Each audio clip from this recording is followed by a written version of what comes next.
Hey JD, How you thanks doing, for mate? joining us. Leon from WhoScored here. No problem. Just want to start off with an easy one for you. Your favourite match over the years, whether that's a performance you've had or your England debut, just one that stands out. God, there's so many, to be fair. Favourite match? I'll do a club one. Tottenham versus Wigan, White Hart Lane. When I scored 5 in the second half. I think it's one of those ones. I said it the other day. If you could sort of like bottle a feeling and feel that way in every game, that was for me. That was the game.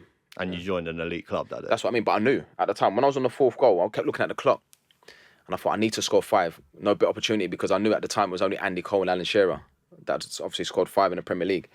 So I knew I was going to be the 3rd player to do it in the Premier League history. So when I did it, it was just like it was amazing. And it's just one of those games where you just know every shot. Yeah, but not even my goals. Even like Cranchar scored, Bentley, Lennon, Crouch. It's just one of those games where every chance that we had, like we scored. So yeah. Pivoting a little bit, if you could go back in your career and replay one game, whether that's the Wigan game because of how good it was, or you had a stinker and you want to go back and put it right. No, man, I don't even think about those ones. If I could go back and play another game, play it like maybe the game in the World Cup in South Africa. Against Slovenia, only because listen, it was a massive game. The first 2 games we drew, and I knew we had to win. So that was sort of like the importance of the game, and to score the winner was just like, for me, it was special. But yeah, probably that one. Yeah, I thought you were going to say that one. And kind of going on to that with like atmospheres, like top 3 atmospheres that you've played in, can be here, abroad, World Cup. For the Old Firm. The Old Firm. Rangers Celtic. Not even a 2 and a 3. Rangers Celtic. No. There's no comparison. Yeah. Rangers Celtic and even England games. 57 caps. I had 57 caps. The game when I stood there and I just thought, wow, this is amazing. Was Scotland at Hampden. So in terms of like atmosphere and like goosebumps, yeah, I'll definitely say the Old Firm. It's just on another level. Yeah, nice. And that kind of leads well into the next one, ranking the derbies that you've played in. Yeah. North London derby. North London derby is amazing, of course. When you sign for Tottenham, I think that's the first game that you look for. You're reminded anyway. And obviously, I thought, oh God, that was good. And then, we went to Sunderland and played against Newcastle in that derby, and it was electric. Like, it was like, wow, we can't get better than this. And then, go further up north, go to Scotland, and you're playing the Old Firm, and it's just like, this is the one. Did you feel intimidated in that atmosphere when you were going away at Celtic? No, you don't feel intimidated. I think it's more like excited, to be fair. And I think maybe because obviously when I went there, sort of like the back end of my career, and I sort of had all that experience and, played in big games, and so it was just more the excitement and just embracing it really, because I've always heard about it and I've always watched them on TV and always enjoyed watching. And it's funny though, because I remember speaking to Graham Souness about it, and he actually said to me, it's the best game in the world. I said, really? He was like, trust me, it's the best game in the world. And obviously, when I knew I was sort of like signing, I remember I spoke to him and he said, you're going to love it up there. He said, trust me, that Old Firm is it's crazy.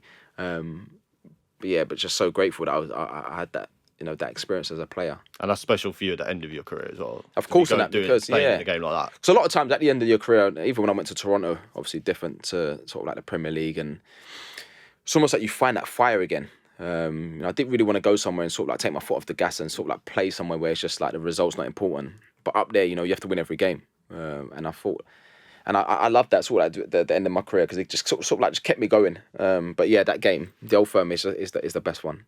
We're looking at current Premier League strikers. Which player do you think would complement you best if you were playing a 4-4-2 system? When I look at / who you'd want to play with complement you best? Probably Chris Wood, to be fair. Yeah. I think when you look at sort of like Haaland, who's sort of like goal scorer, natural goal scorer, runs in behind. Isak, same, quite dynamic, running behind, similar to me. But I think with Chris Wood, I think he scores goals, which would obviously take the pressure off you. He's a focal point when it needs to be. The ball comes up to him and he holds the ball up, and he can like bring people into play. It could be a target man, and I just feel like if I played with him, I could just sort of like play off him and stuff and that. But also he's like I said, he scores goals as well. So he's sort of like a throwback, isn't he? It's like a throwback number 9. It's just so good to see it. And the man, I think he's got like 18 or 19 league goals. It's amazing. Yeah, I'm looking at Thomas Tuchel in England. What are your thoughts and feelings on him coming in, and what players do you think could thrive? that maybe didn't so before? I think in terms of like cup competitions, I think he's always done well, isn't he? You know, Chelsea in the cups and stuff. So I can imagine, you know, when they were sort of like looking at the next man to come in and take over from Gareth. I think you have to sort of like think about that, you know, going into Euros and the World Cup and stuff like that. And I mean, you know, he's a top coach. You know, he's managed top clubs. Of course, there was sort of like different opinions in terms of like the England manager being English and, you know, he's German. But at the end of the day, if he's going to come in and do well and get us over the line and help us win a major tournament, you know, because it's been that long, then, you know, I'm sure the country will be happy. You're not going to look at him and be like, well, he's not English, you know. So I think the main thing is for him to sort of like start well and just get us over the line. We've come so close. I think if you look at the squad that we've got and the players that we've got to choose from, you know, it's an amazing squad, really. And even more youngsters coming through now. So the future's bright. But yeah, we want to obviously wish him the best in that, and we'll see what happens. If Leicester, Southampton, and Ipswich go down, it'll be the first time in Premier League history that back-to-back promoted teams have gone down. Yeah, back-to-back, yeah. How do you feel about that? Do you see a big difference? Like, what do you think needs to change? The goal's just so big now, isn't it? Yeah. The level of the Premier League now. Not just the players, I think the level of coaching as well. The detail that the players get is probably a lot better than before. And I think it's just difficult for the teams that get promoted. You know, I think if you look at, you know, big clubs like the Sunderlands and the Leeds, teams that potentially could come up, West Broms and clubs that have been in the Premier League, that will sort of Burnley, that will sort of like dominate the Championship, but still they'll come to the Premier League and struggle. I think that's just the level. Of course, we'd like to see these clubs come up and actually do well and stay in the Premier League, but it is hard. How do you think that changes? How do you think we bridge that gulf?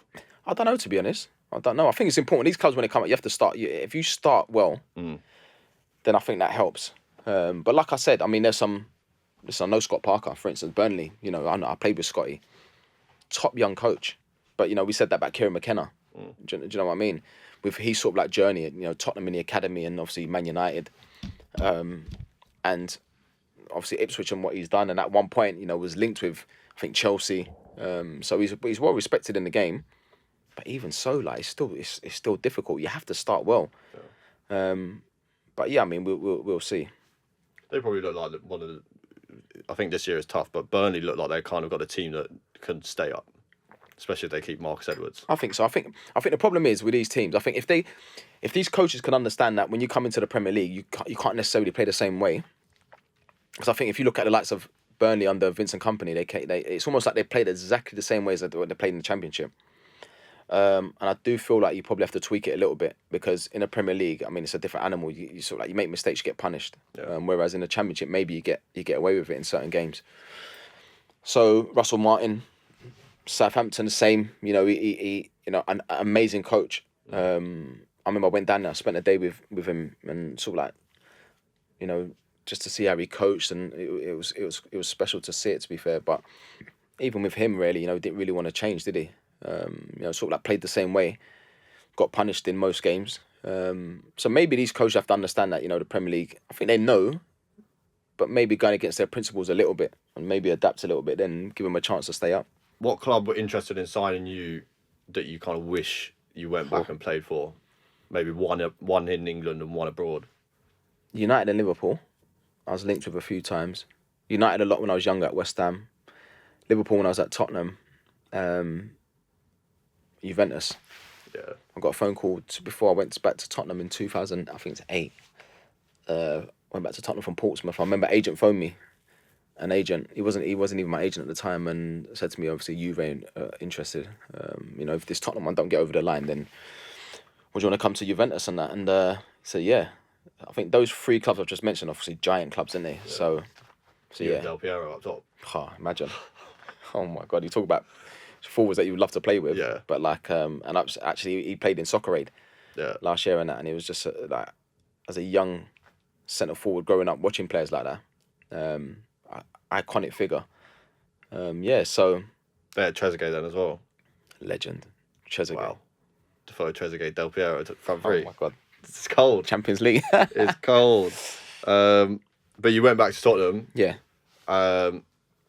And you've obviously spent a lot of time at Spurs at White Hart Lane and a new ground. Yeah. I've been to White Hart Lane, and that atmosphere was just crazy. Being inside that box and just the ground shaking. I like the first one, yeah, the old one. Do you think it's going to get there with a new ground? Can you see it? I hope so.